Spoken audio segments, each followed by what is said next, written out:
A gente vai falar sobre a crise do século XIV que ocorreu na Europa feudal. Ou seja, nós tivemos vários motivos que ocasionaram essa crise.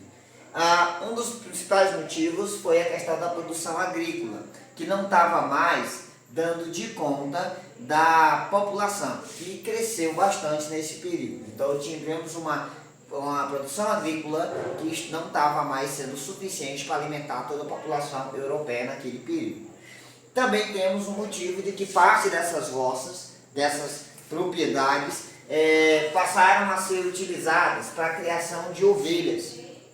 Nós tivemos a questão da produção de lã, então propriedades que antes eram utilizadas, terras que antes eram utilizadas para produzir alimento, para alimentar as pessoas, passaram a ser utilizadas para a criação de ovelhas, para termos a produção de lã e aí ter tecido para vender. Então, a produção de alimentos ela cai em decorrência disso e também da decorrência do crescente aumento da população. Também a questão das crises climáticas. E todos esses fatores geram a fome, consequentemente, muitas mortes durante o período da Idade, nesse período medieval.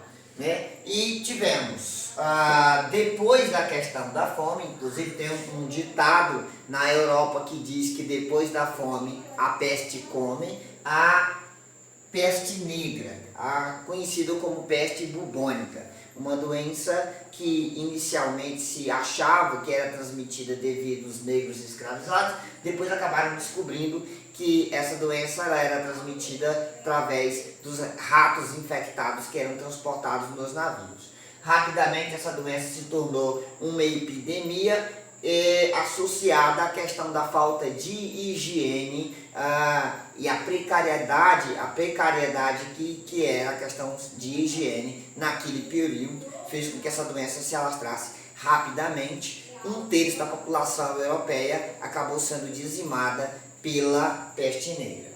A gente vai falar um pouquinho rapidinho sobre a Guerra dos 100 Anos, de forma bem resumida, tá bom? A Guerra dos 100 Anos, de fato, não durou 100 anos, ela demorou 116 anos, ela iniciou em 1337 e foi até 1453. Ocorreram entre os nobres, a nobreza da França e da Inglaterra, e ela foi interrompida durante alguns períodos.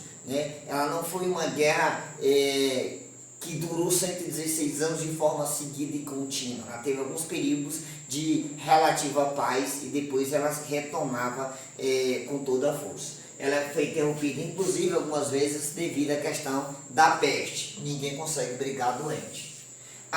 Um dos motivos dessa Guerra dos 100 Anos é a rica região de Flandres, onde hoje é a Bélgica. Também tem o fato de que o rei inglês Eduardo III queria ser ao mesmo tempo rei da Inglaterra e rei da França. Obviamente, sendo rei da França, iria ter todos os privilégios e riqueza dos franceses, E é interessante a gente observar que naquele período quem apoiava o rei, a questão da nobreza, tinha como objetivo aumentar o seu poderio econômico, inclusive em relação a terras, já que naquele período terra era riqueza. Inicialmente, os ingleses tiveram muitas vitórias, chegaram a controlar parte do território francês, principalmente a capital, Paris. A principal batalha em que demonstra essa vitória inglesa foi a Batalha de Azincourt, em 1415. Tempos depois, o rei Carlos VII da França, ele organiza um poderoso exército e consegue retomar Paris da mão dos ingleses.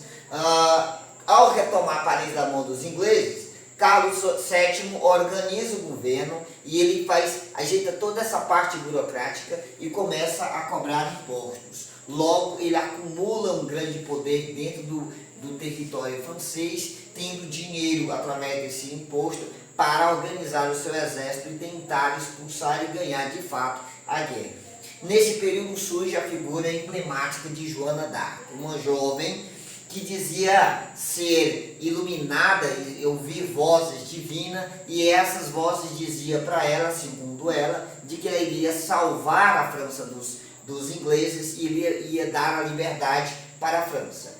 Ela, através de alguns testes teológicos, e consegue inclusive passar alguns testes, testaram ela, né, para ver a possibilidade de que ela estava falando a verdade ou não, mas ela conseguiu convencer o rei, né, de que ela estava falando a verdade, e ela dizia que iria libertar a França de fato. E o rei de fato aceita, eles aceitam Joana d'Arc liderar os seus homens. O que acontece? Joana d'Arc lidera esses homens, inicialmente ela obtém bastante vitórias, muitas vitórias francesas. A principal vitória que ela teve foi a Batalha de Orleans, em 1429.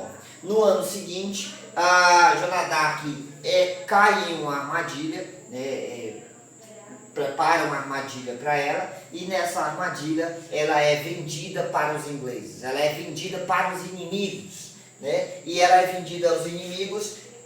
Ela vai para o Tribunal da Inquisição. O Tribunal da Inquisição, na época da Igreja Católica, ela investigava, julgava e condenava pessoas acusadas de heresia. São as pessoas que eram contrárias aos dogmas ensinados pela Igreja.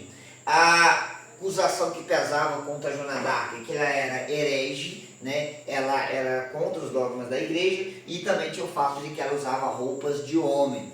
Há de se constatar e de se pensar que nenhuma mulher não vai conseguir lutar de vestido. Só em filmes de ficção científica você vai conseguir uma pessoa lutar no campo de batalha de vestido, né? Mas ela usava roupas de homem. Essa foi a acusação que recaiu sobre ela, e ela foi condenada por esse Tribunal da Inquisição, foi morta queimada na fogueira com apenas 19 anos de idade. Depois disso, em 1920, a Igreja Católica reconhece que foi cometido um erro. Joana d'Arc é canonizada, é transformada em santa e se torna a padroeira da França, né? Ela se torna a santa protetora da França, né? E depois desses eventos de Joana d'Arc, a França obtém a vitória definitiva em 1453, que é o ano final da Guerra dos 100 Anos.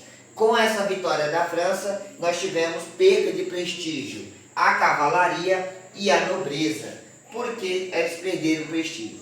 Para iniciar, a cavalaria geralmente decidia a maioria das guerras, mas nesse período surgiram os arqueiros, que ficavam atrás da linha de batalha, né, e acabavam tendo um maior êxito. Então os arqueiros acabaram tendo uma importância maior do que a cavalaria, e a nobreza, que incentivava o uso da espada e da lança nas guerras, acaba perdendo também parte do seu prestígio, porque começaram a utilizar o canhão, né? E aí acabaram a desequilibrar as batalhas de guerras.